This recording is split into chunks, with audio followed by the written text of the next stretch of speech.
que nous puissions communier ensemble, pour la parole de Dieu. Nous bénissons l'Éternel qui nous a permis d'être là. Nous bénissons les dieux de notre Papa. C'est lui qui nous donne le temps d'écouter ensemble, de partager les moments dans la parole de Dieu.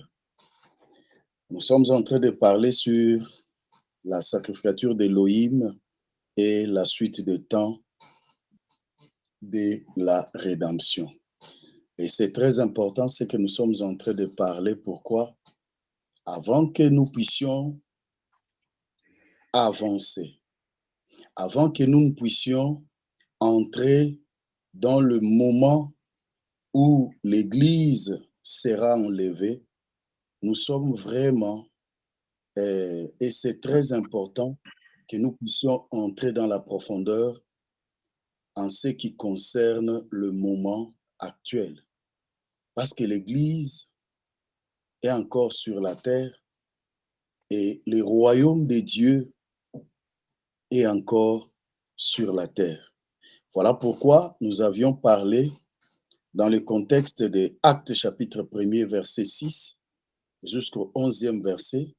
Nous avions dit que les apôtres, les disciples, les Juifs, les enfants d'Israël ont demandé au Seigneur: quand est-ce que tu vas rétablir le royaume d'Israël?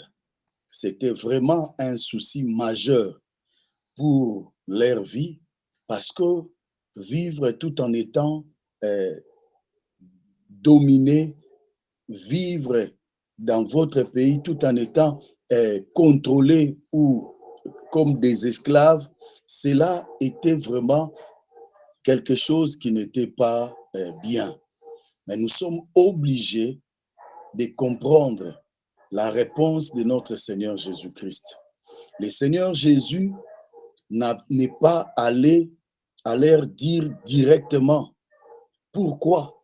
Parce que ce qu'il cherchait, il y a beaucoup de choses qui doivent s'accomplir afin que la restauration d'Israël puisse être, la restauration du royaume d'Israël puisse être effective.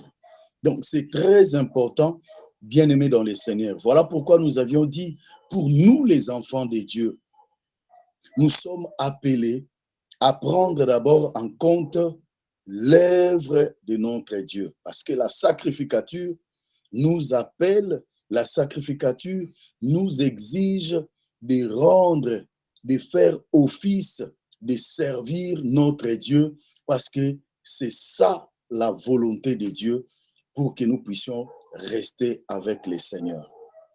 Voilà pourquoi, bien-aimés dans le Seigneur, nous étions obligés de parler de ce qui se passe à ce moment. Nous avions donné les versets qui démontrent que le royaume de Dieu est arrivé vers nous.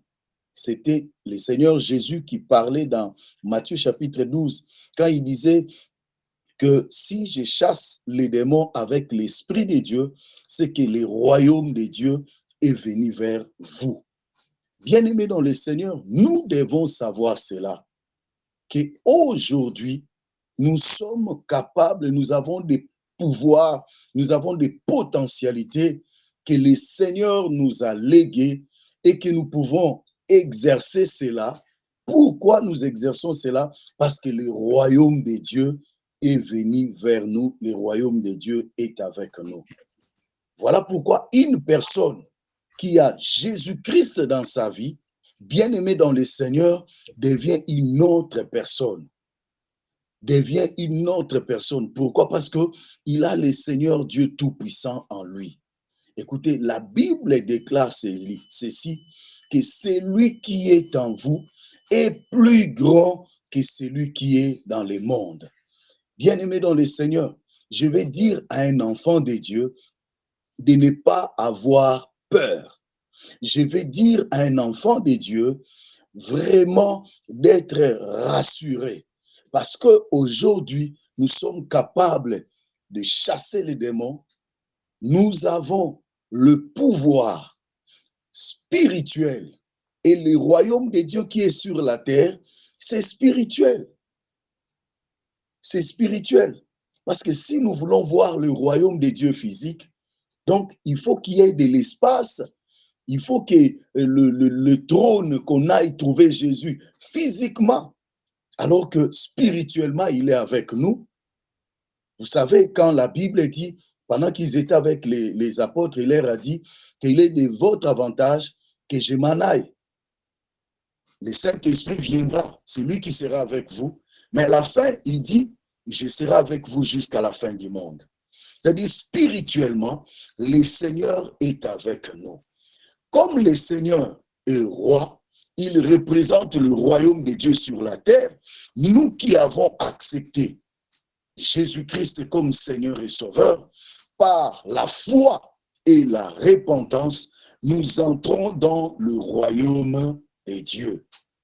Bien-aimés dans le Seigneur, nous sommes appelés à ces temps ici d'être dans le royaume de Christ. Pourquoi? Parce que c'est ça le visa. Si vous n'êtes pas, si vous n'appartenez pas à son royaume, bien-aimés dans le Seigneur, c'est difficile que vous puissiez être comptés. Mais appartenir au royaume de Dieu, vous devez faire office d'un ambassadeur. Parce qu'il a représenté le royaume de Dieu sur la terre.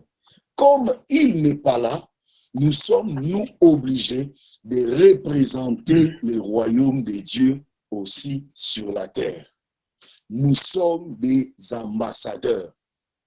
Et l'apôtre Paul a insisté là-dessus. Voilà pourquoi nous voudrions aujourd'hui insister sur cet aspect des choses, de démontrer ou d'expliquer au peuple de Dieu que tu es chrétien, mais n'oublie pas que tu es ambassadeur. Lisons dans 2 Corinthiens chapitre 5. 2 Corinthiens chapitre 5, le 20e verset. 2 Corinthiens chapitre 5, verset 20. La Bible dit, nous faisons donc les fonctions d'ambassadeur pour Christ, comme si Dieu exhortait par nous.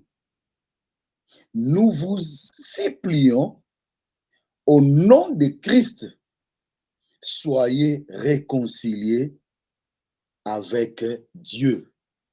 Que le Seigneur bénisse sa parole. Bien-aimés, Amen. Nous sommes des ambassadeurs. Un ambassadeur,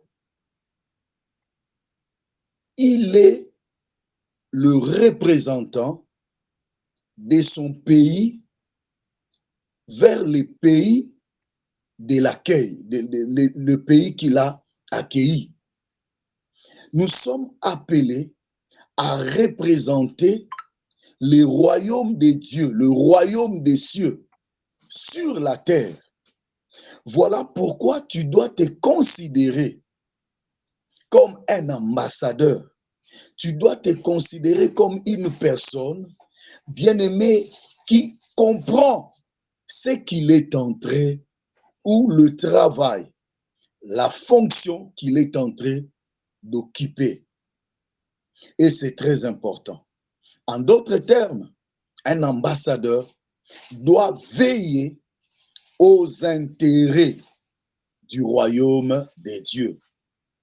La Bible dit dans Apocalypse chapitre 1er, vers 6e verset, et la partie A, il est écrit, il a fait de nous un royaume des sacrificateurs. Nous sommes dans un royaume, et dans ce royaume-là, nous sommes tous des sacrificateurs. Alors, bien-aimés, nous ne pouvons pas oublier que nous sommes sacrificateurs. Ici, la sacrificature ne se fait pas comme dans l'ancienne alliance. Ici, la sacrificature que nous faisons, c'est pour être ambassadeur, c'est pour accomplir l'œuvre de Dieu, car l'apôtre Paul a expliqué cela en dessous en disant, nous faisons donc la fonction d'ambassadeur pour Christ, comme si Dieu exhortait par nous. Le ciel, le royaume de Dieu, a besoin de toucher la terre. Le royaume de Dieu a besoin de transformer la terre. Il y a beaucoup de gens que le Seigneur vise pour les amener au ciel. Il y a beaucoup de candidats, il y a beaucoup de fidèles qui doivent partir avec nous, qui doivent entrer dans le royaume de Dieu. Alors Dieu, la Bible dit, Dieu va exhorter par vous. L'Éternel a besoin de parler, d'être utilisé comme un instrument. Voilà pourquoi nous sommes là pour faire passer le message de Dieu. Le message de Dieu quitte les ciels pour traverser ta vie et atteindre nos compatriotes. Et c'est très important. Et ça ne se limite pas encore là. Nous avons aussi le devoir de prendre les préoccupations de peuple de Dieu pour les transférer vers le ciel. Ceux qui font ce travail sont appelés des intercesseurs. Ils sont en train de faire l'œuvre ou d'accomplir l'œuvre de Dieu. Ils sont ambassadeurs. Ils sont intercesseurs.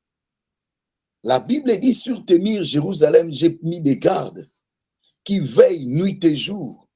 Un intercesseur, c'est celui qui se tient à la brèche pour prendre les préoccupations du peuple de Dieu et les amener vers Dieu.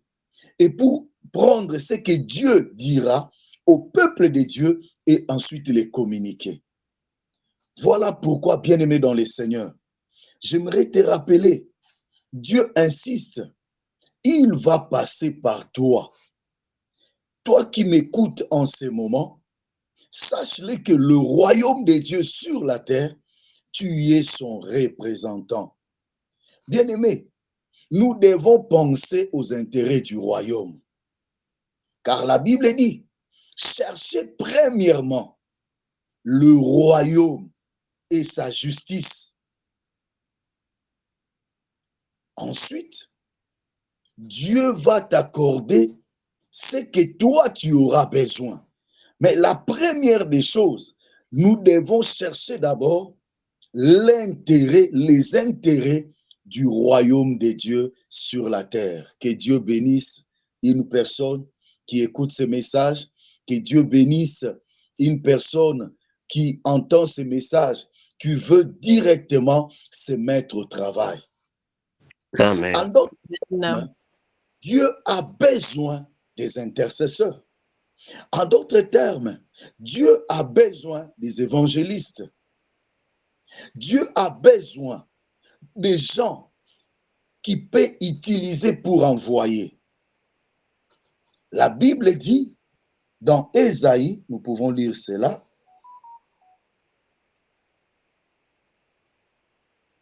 allons dans Ésaïe,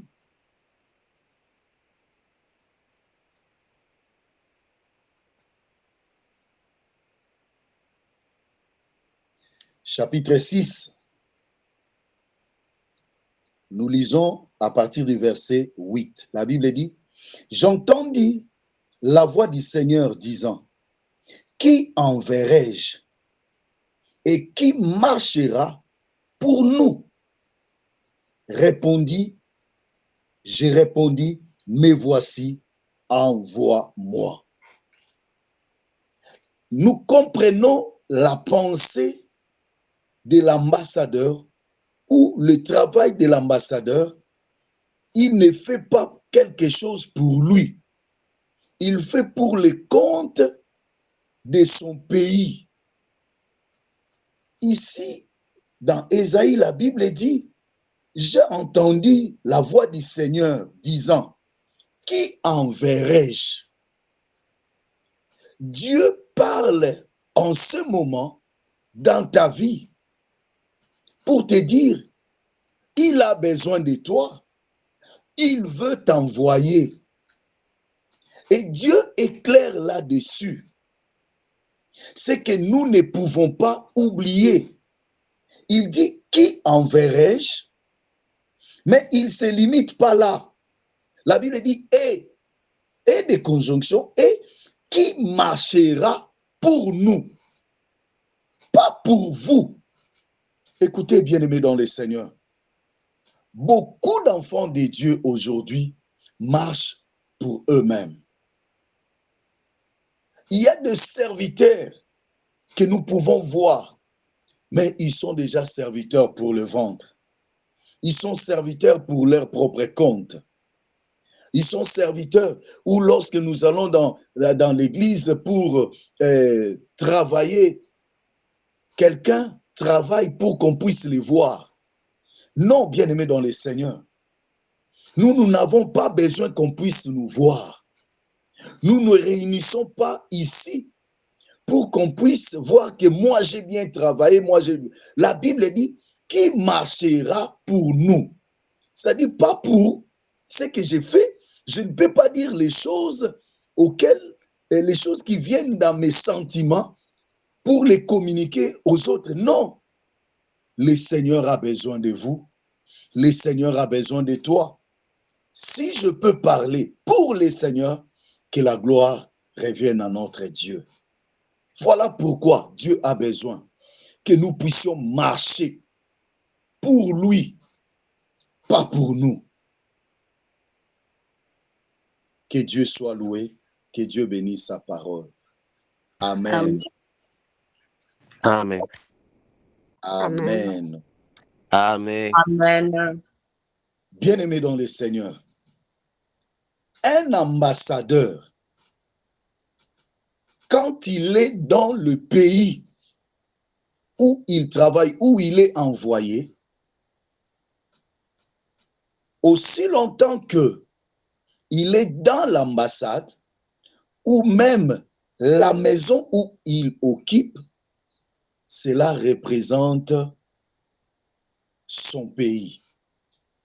Qu'est-ce que je vais dire par là? Je vais dire à une personne que c'est lorsque nous disons le royaume de Dieu est spirituellement sur la terre, j'aimerais confirmer à une personne, dire à une personne que le ciel est sur la terre. Pourquoi? Parce que nous sommes en train de représenter Dieu. Nous sommes en train de représenter le ciel sur la terre. Partout où nous sommes, partout où nous nous tenons, c'est que le ciel ou le royaume de Dieu est avec nous. Voilà pourquoi nous pouvons comprendre et nous pouvons lire cela dans Jean chapitre 1er, verset 51. Jean chapitre 1er, 51e verset, il est écrit,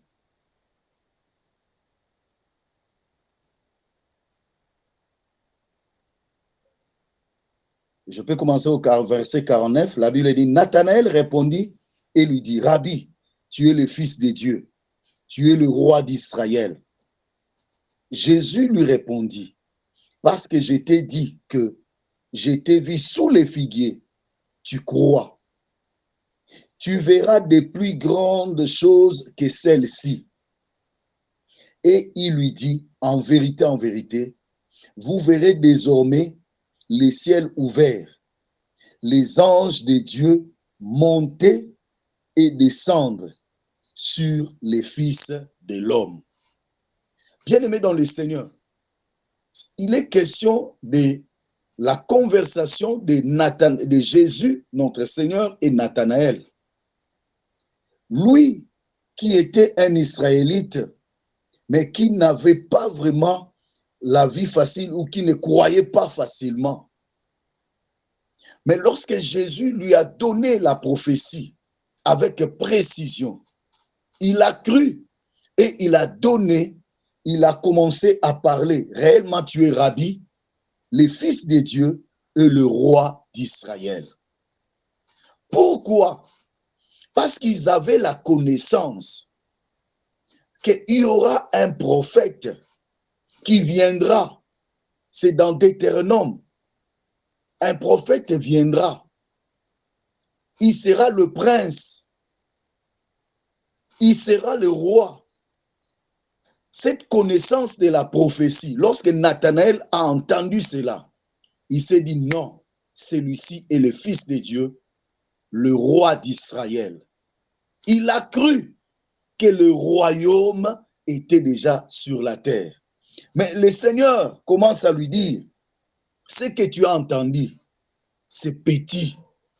Tu entendras maintenant des grandes choses, plus que ce que tu as entendu maintenant là.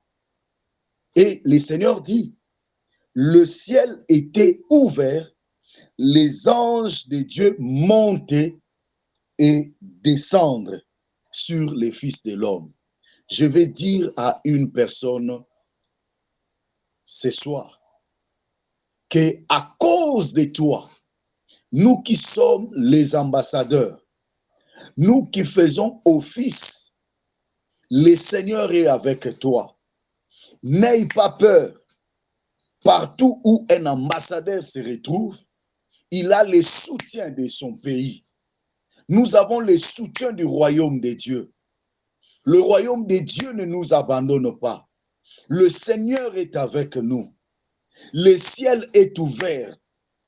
Et je dis à quelqu'un, c'est pas seulement que le ciel est ouvert, mais les anges de Dieu montent et descendent pour te dire seulement que le trafic s'est fait, le travail s'est fait. En tant qu'ambassadeur, en tant que représentant du royaume de Dieu sur la terre, bien-aimés, si nous prions, il y aura l'exaucement. Si nous parlons de la part de Dieu, Dieu va parler, Dieu va toucher. Dieu peut t'utiliser encore. Parce que le ciel sait qu'il y a les ambassadeurs. Bien-aimé, n'aie pas peur. Je te dis seulement, prends courage.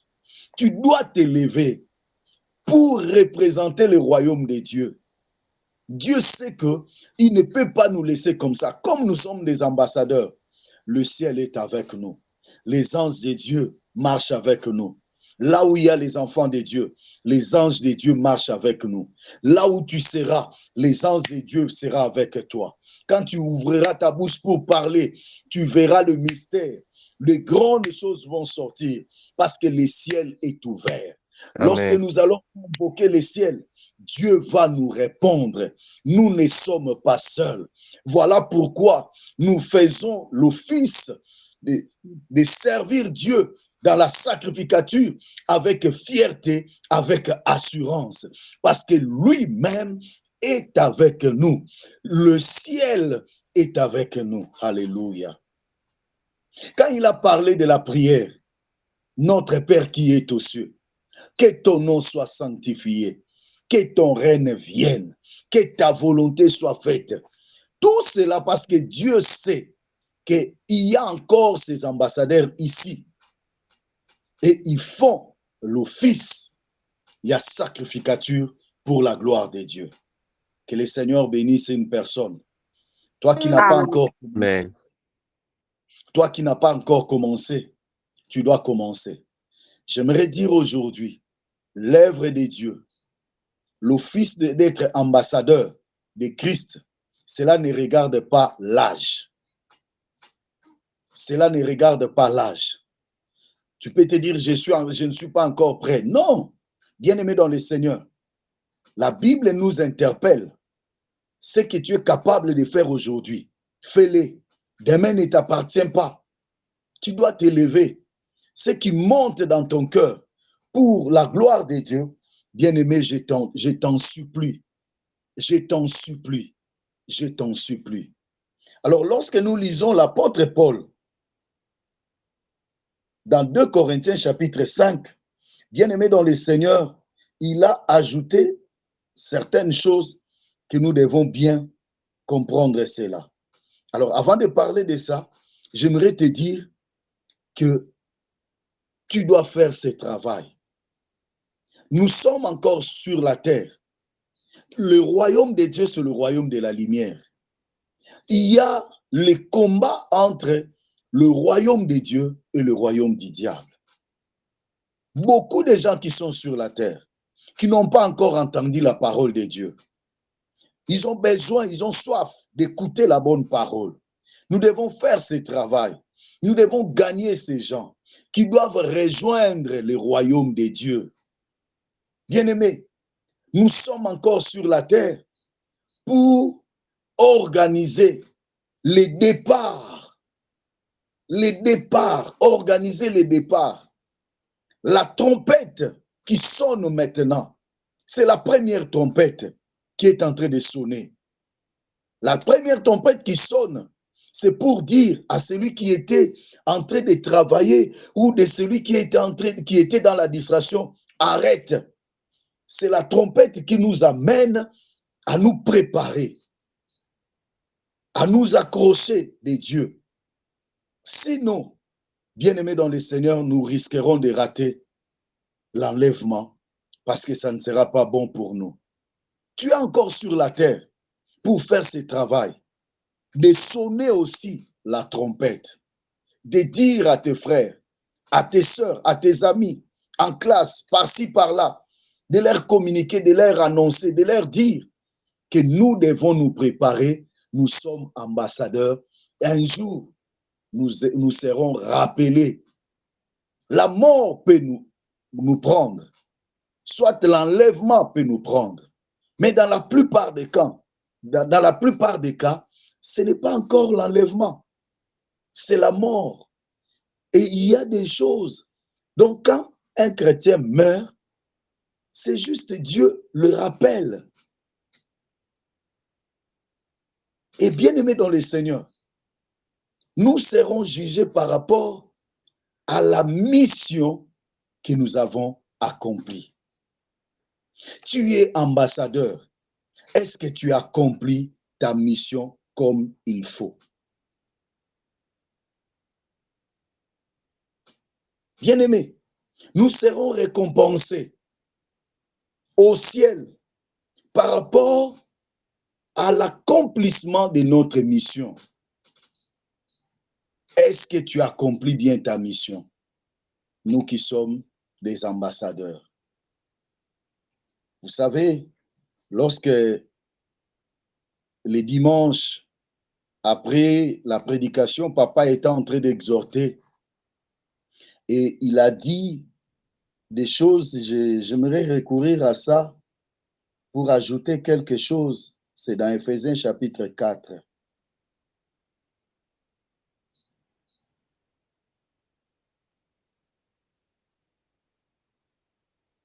La Bible dit, à partir du 9e, non, à partir du 8e verset, la Bible dit, c'est pourquoi il est dit, étant monté en haut, il a emmené des captifs. Il a fait des dons aux hommes. Or, qu'est-ce que signifie? Il est monté, sinon qu'il est aussi descendu dans les régions inférieures de la terre. Celui qui est descendu, c'est le même qui est monté au-dessus de tous les cieux, afin de remplir toutes choses. Nous sommes tous appelés à remplir toutes choses. Nous avons des rapports à donner.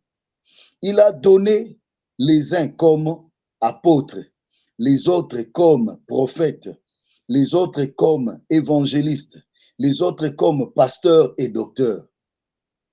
Le verset 12 dit, pour le perfectionnement des saints, en vue de l'œuvre du ministère.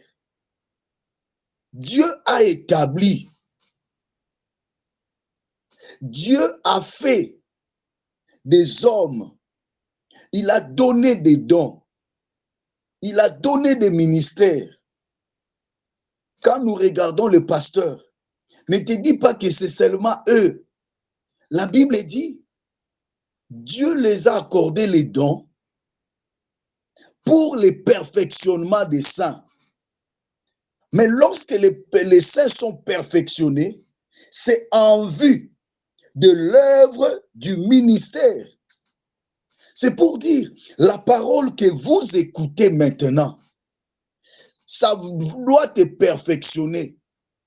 Mais lorsque cette parole entre en toi, sache-le que vous devenez bien-aimés dans le Seigneur, enchaînés. Il y a une obligation qui vous lie maintenant.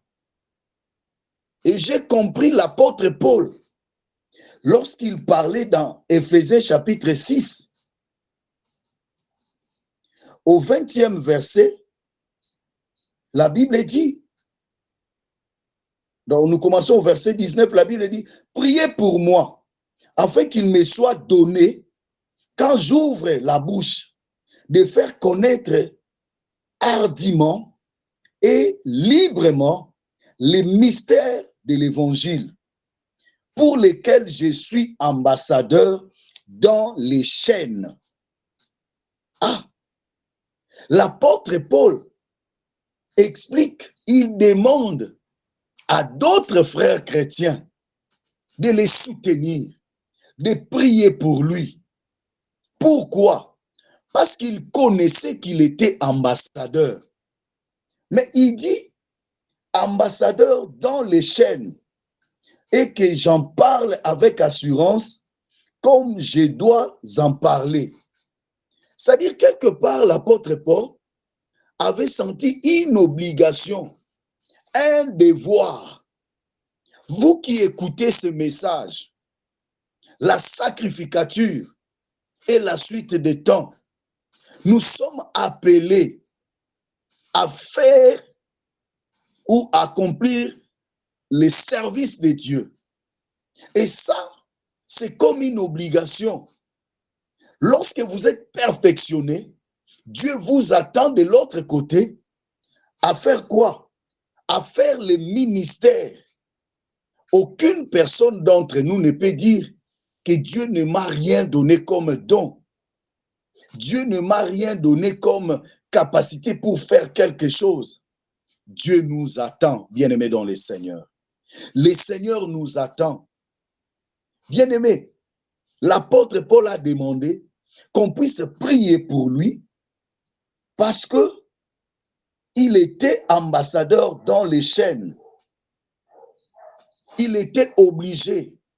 Il ne pouvait pas s'en débarrasser. Quelque part, il avait les soucis d'accomplir l'œuvre de Dieu. Écoutez, bien-aimés dans le Seigneur, lorsque l'apôtre Paul parle dans 2 Corinthiens chapitre 5, il est en train de dire, nous faisons donc les fonctions d'ambassadeur pour Christ, comme si Dieu exhortait par nous. Dieu cherche encore des instruments pour parler de la part de Dieu. Et il dit, nous vous en supplions au nom de Christ. Ce soir, j'aimerais supplier une personne qui écoute ce message. Au moment où moi je suis en train de vous parler, dans 10 minutes, il sera minuit. Il y a à peine presque 1 heure du temps, je venais d'arriver à la maison. J'étais à l'église en train de faire l'œuvre de Dieu. Pendant le culte, j'ai vu une personne qu'on ne connaissait pas entrer dans le culte. Il est entré, il a écouté, il a suivi et ensuite il est parti. Je l'ai suivi pour lui demander. Mais c'est quoi? Il me dit, pendant tout ce temps où on parlait, où on prêchait, où on enseignait, où on chantait, j'ai entendu une voix me dire, entre d'abord. La personne a donné son offrande et la personne est partie. Bien-aimés dans le Seigneur, nous sommes appelés à sonner la trompette. Les capacités, c'est Dieu qui donne. Toi, va seulement avec la force que tu as. Va seulement avec la force que tu as. Comme ce qu'on avait demandé à Gédéon. Lui qui croyait qu'il n'avait pas la force, qu'il était incapable. Mais le Seigneur lui dit, va seulement avec la force que tu as. Dieu, quand il veut faire éclater sa gloire, il n'utilise pas des gens qui sont éloquents, des gens qui sont super, des gens qui sont... Non, il ne voit pas. Dieu prend des choses viles pour manifester sa gloire. Bien-aimé dans le Seigneur, il a utilisé Moïse, alors que Moïse, il avait des problèmes de langue de parler. Dieu peut t'utiliser pour que tu puisses être un bon ambassadeur. J'aimerais te dire et éclaircir le travail que Dieu attend de nous.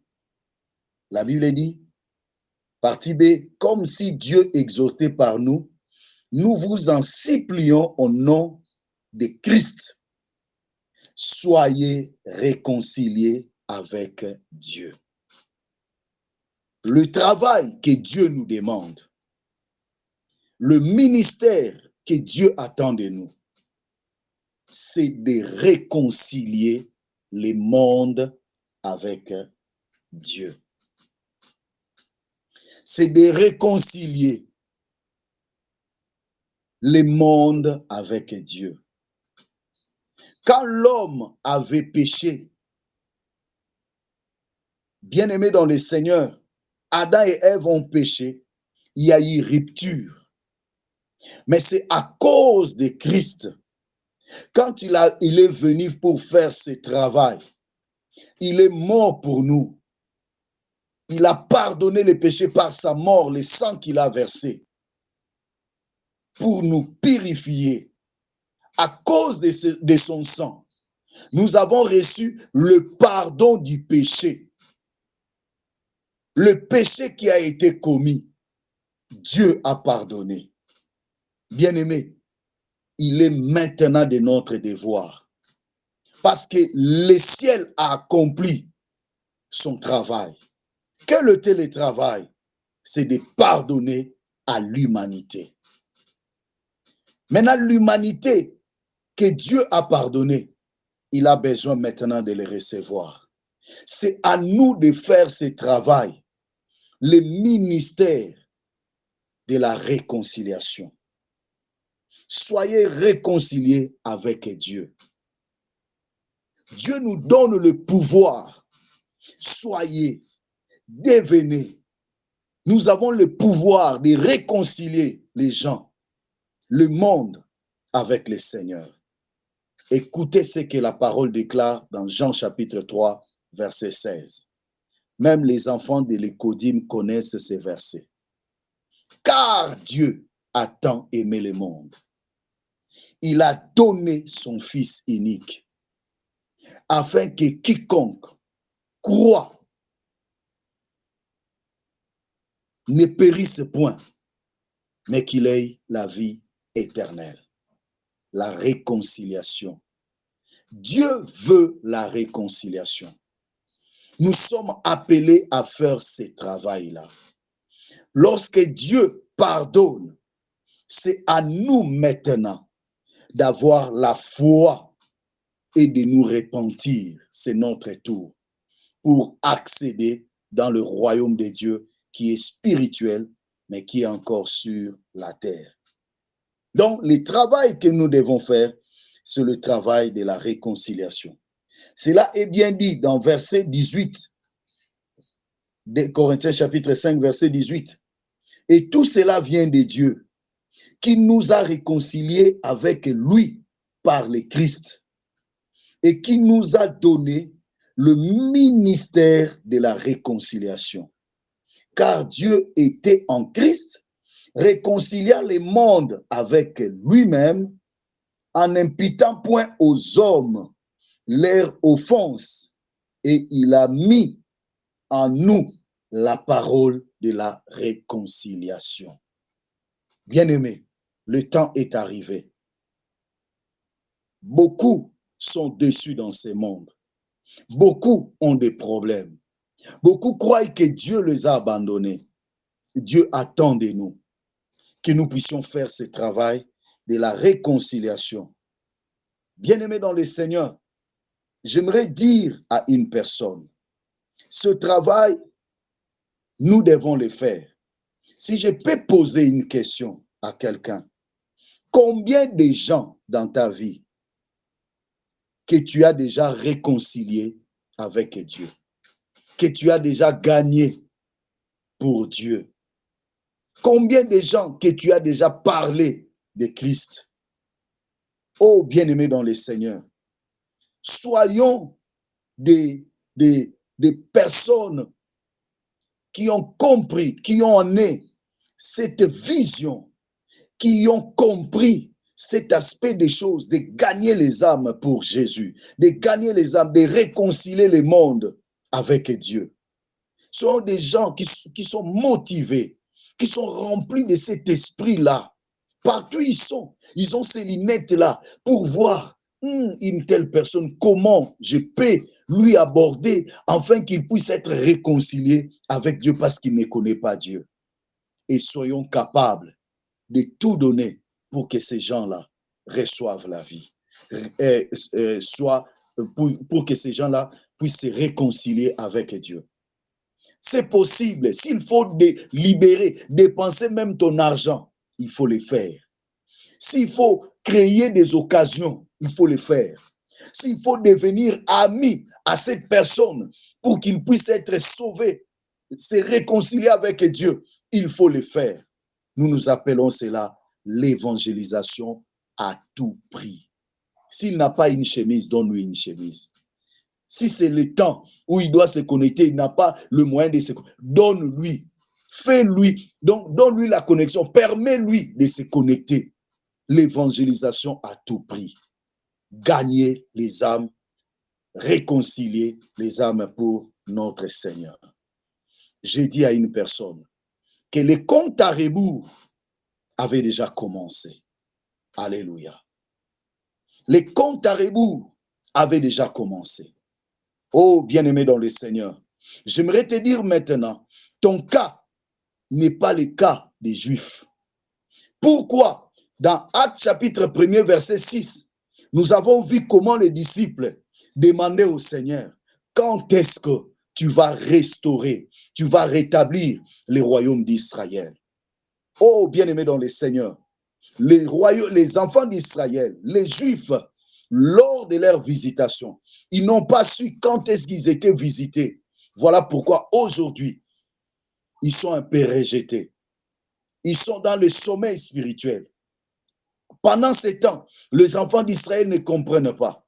J'étais aujourd'hui au bureau. On me parle qu'il y a une synagogue des Juifs en ville, vers notre ville là-bas à la Gombe. Et on me dit, lorsque vous allez dans cette synagogue-là, il y a un verre, il y a une place que personne ne s'assoit. Pourquoi? Et ils attendent toujours les seigneurs, les Shiloh, c'est lui qui devait venir pour les sauver. Bien-aimés, ils sont encore dans le sommeil. Le Seigneur Jésus était déjà venu. Ils l'ont négligé, ils l'ont chassé, ils l'ont tué, comme ils en ont l'habitude de tuer les prophètes. Mais quand ils regardent, ils sont en train de supplier Dieu. Ce sont le peuple de Dieu. Jésus-Christ est né là-bas. Il est juif. La situation des enfants d'Israël ne plaît pas à Dieu. Ils sont en train de réclamer quand est-ce qu'il y aura la restauration, le rétablissement du royaume d'Israël. Voilà pourquoi je te dis, les comptes à rebours avaient déjà commencé. Notre situation, nous qui sommes les nations, que Dieu a fait de nous dans cette entité Église, bien-aimés, nous n'avons pas droit à l'erreur parce que le temps a déjà sonné. Bien-aimés dans le Seigneur, lorsque vous prenez Daniel chapitre 9, Daniel chapitre 9,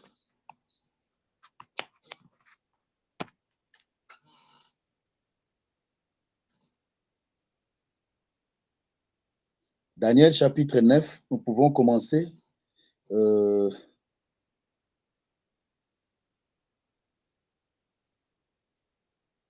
23e.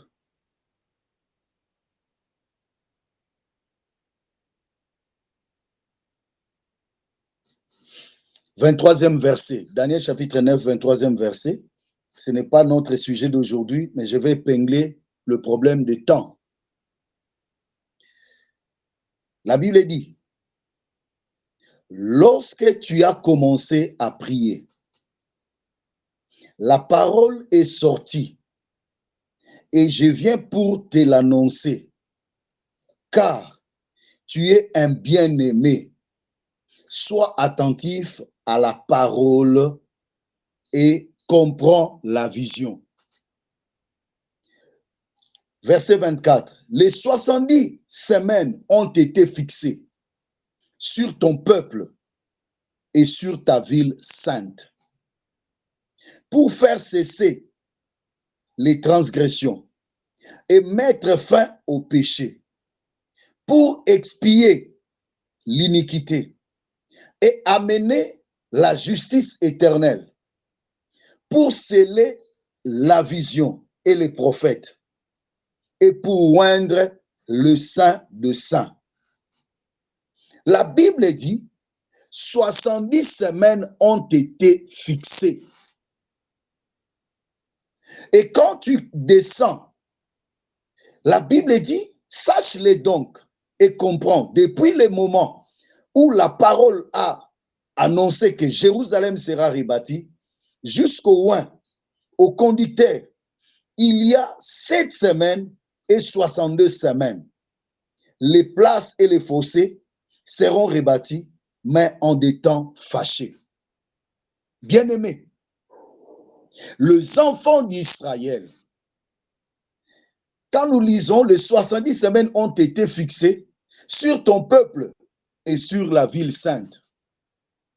Le peuple d'Israël, sur la ville sainte, la prophétie est en train de crier. Ils sont en train de pleurer. Ce qu'ils vivent nuit et jour ici, ce n'est pas facile à accepter cela. Ils sont mal à l'aise. Ils veulent la restauration d'Israël, du royaume d'Israël. Mais pendant ce temps-là, la Bible dit, parce qu'ils n'ont pas accepté, et Dieu s'est tourné vers les nations. La Bible dit, dans Éphésiens, chapitre 2, 12e verset, je crois, il est écrit que de deux, il n'en a fait qu'un. C'est-à-dire, il n'y avait que deux entités spirituelles. Il y avait les Juifs et les nations. Le monde était réparti en deux. Quand il a pris Israël comme son peuple, tous ceux qui étaient restés étaient des nations. Mais dans Éphésiens, la Bible dit, de deux, il n'en a fait qu'un. C'est-à-dire, pendant ces temps, même les Juifs qui écoutent la parole de Dieu, quand ils acceptent Jésus, ils deviennent l'Église. Même les nations qui entendent la parole, ils deviennent l'Église. Ils entrent dans le royaume pour attendre le temps ici, le temps de l'enlèvement. Bien-aimé dans le Seigneur, j'aimerais dire à une personne ce soir que le temps n'est pas là. Voilà pourquoi C'est dans Éphésiens chapitre 3. Nous pouvons lire cela, Éphésiens chapitre 3.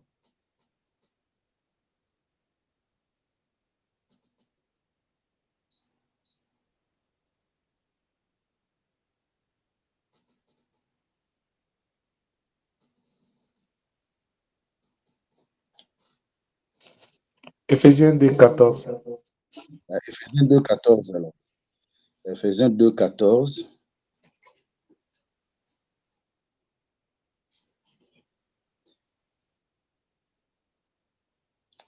La Bible dit, car il est notre paix, lui qui de deux n'en a fait qu'un et qui a renversé le mur de la séparation, l'inimitié.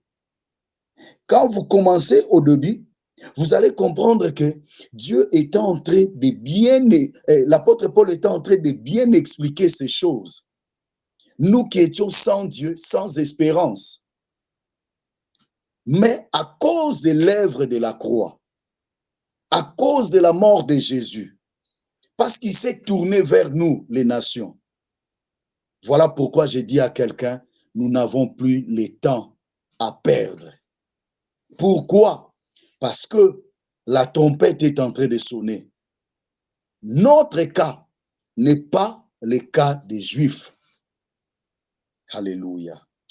Quand vous lisez Romains, chapitre 11, à partir du 11e verset, vous allez voir que les rejet des enfants d'Israël est devenu pour nous une occasion pour avoir le salut.